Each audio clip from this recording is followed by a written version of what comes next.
Do you know how to ask where is the bathroom in Japanese? シークレットジャパニーズチャンネル。そこに何がありますか？何はある場所に何が存在するかを尋ねるものです。ありますの対象の時はがを使います。コンビニがあります。2人がいる場所から少し離れた場所にコンビニがあるという意味です。へー。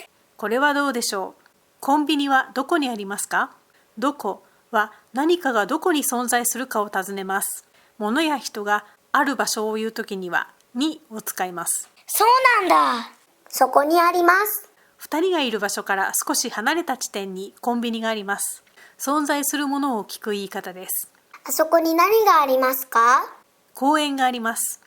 2人のいる場所からさらに遠くにある場所に公園があるという意味です。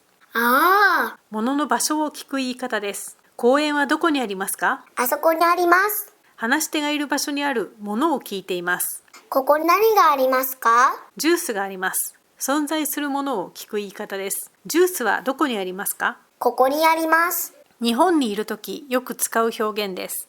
駅はどこにありますか？駅を探しているときに使います。そこにあります。ATM はどこにありますか？ ATM を探しているときに使います。あそこにあります。できた。トイレはありますか？トイレの存在を聞くときに使います。はい、あります。存在の確認の答えです。そこにあります。